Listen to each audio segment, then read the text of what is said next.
For more on the Riverslands dam collapse, we speak to Heinrich Robertson, spokesperson for the West Coast Disaster Management Center. Very good afternoon to you, Heinrich. Thank you so much for your time. I want to take you back to the words of Karajin Khadelt, who was speaking to Nasi Pisam a little earlier. We are still waiting for someone to say something, who was responsible, and why this happened. Are you? Yeah, thanks. Yes. Are you able to answer those questions? Well, as we speak, it's a bit premature to say who's responsible.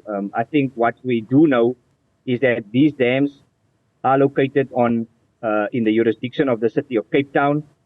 It does belong to the National Government Department, Public Works, and because Riverlands was in a low-lying area, when the dam walls broke, the water took its course into the community of Riverlands. But we are sure after we have dealt with the humanitarian relief issues, a full investigation will take place. Experts from Water Affairs, the City of Cape Town and Swartland will certainly look into this. And then once a report has been tabled as to why this dam wall burst and also what to do to ensure that this does never happen again, only then we will be able to say who must take responsibility for what has happened yesterday. Those engineers, which you said they are on site doing all manner of assessments, what were they able to do today from morning up until now?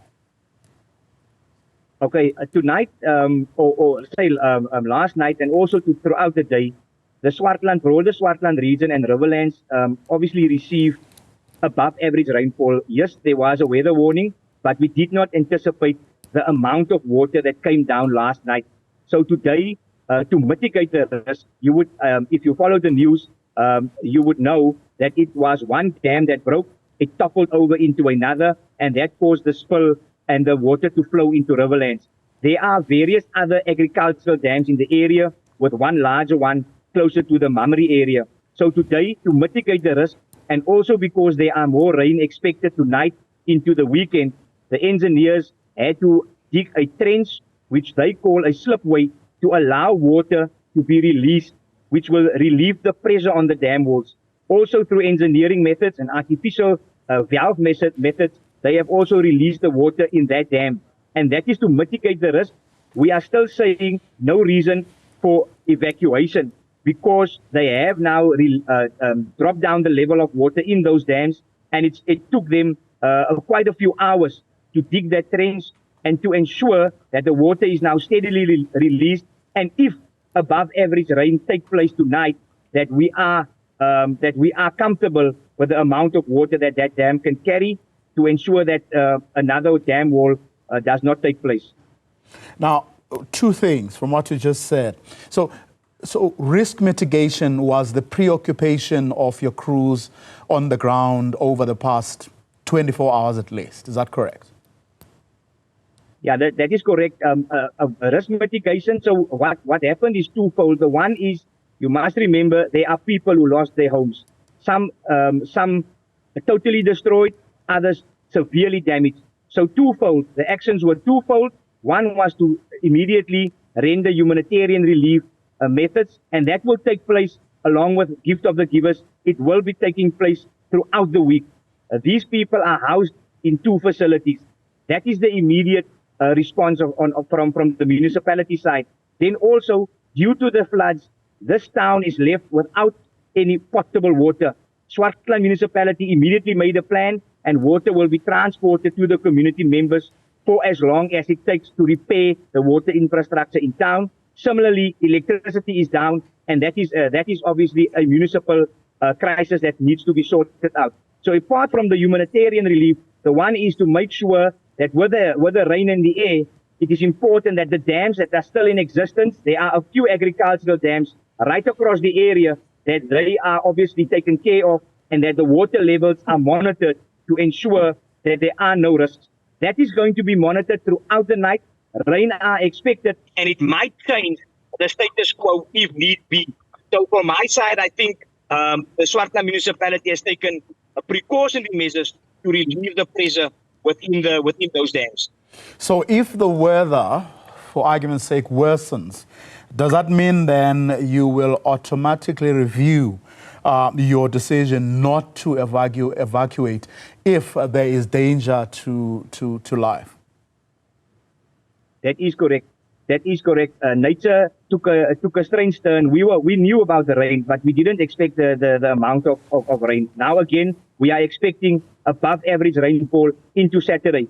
Hence, the monitoring of this dam is taking place on an hourly basis. And if needs be, the executive management team, along with the executive mayor of Swartland municipality, will take that decision if they see a need for a partial evacuation or a total evacuation. That will be communicated with the community of Riverlands. And if, let's say, the weather plays ball, right? Things don't get worse than they are at the moment, notwithstanding whatever rains are expected. Where then does do your teams move to? In other words, while they've been busy with risk mitigation, where do they move to next? What their next course of action if the weather stays the same or doesn't get worse? Yeah, that is what we are hoping for. At present, we are hoping for good weather because that will allow the teams to do the operations and repair the municipal infrastructure which was destroyed.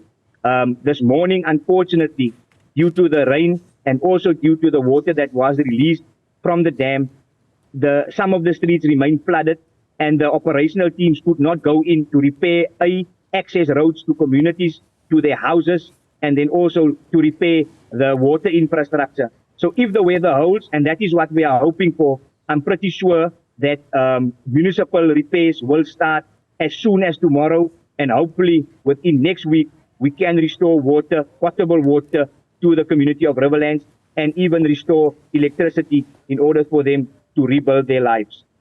Now, have you been able to establish whether that infrastructure is indeed in a position where it can be repaired? In other words, it won't be a question of having to come up with new pipes and things altogether. In other words, no damage or extensive damage was done to that infrastructure. It is in a state where it can still be repaired.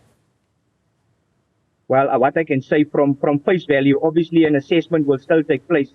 From face value, I can guarantee you that some of the infrastructure will need to be replaced totally. It has totally been destroyed. The sports fields, for instance, the rugby field and the sport facility of Riverlands is totally destroyed. There is no repair possibilities. Yes, there are areas where we can still repair the roads and still repair the stormwater structures. But a lot of these infrastructure has been destroyed totally and will have to be replaced from scratch. It's been a severe flood, and I think it was the amount of water that went through the town in a short space of time that created the havoc. And certainly some of municipal infrastructure is totally destroyed and will have to be replaced. Yesterday, you told my colleague Nasipi that you are also busy moving people to a church or churches, those, of course, who have been displaced from their homes. How has that process gone? Yeah, there were about 220 people that initially their houses were either destroyed or severely damaged, that they then gave up their names for temporary housing going into last night. But what I can say is many of them decided to go back to their houses after the municipality at 3 o'clock called that no evacuation was needed. So they returned to their homes. Now at present, we are housing about 150 at the Tusong Center and at the local church, and we are hoping to assist those people to steadily get their houses in order. But we do take note that some of them, their houses were totally destroyed, and it will take some time for them to go back to their homes. What we can say as a disaster management center, we need to give credit to Swartland municipality. They immediately called in agencies because they identified that they cannot do it on their own. Gift of the Givers, various agencies, neighboring municipalities such as Drakensberg municipality, the city of Cape Town, the district municipality, all on board to try and relieve the need of the immediate people. So far, so good. We are hoping for the weather to remain the same in order for us to continue operations and reduce the waiting time for people to get municipal services back to them. Heinrich Robertson, thank you very much for your time.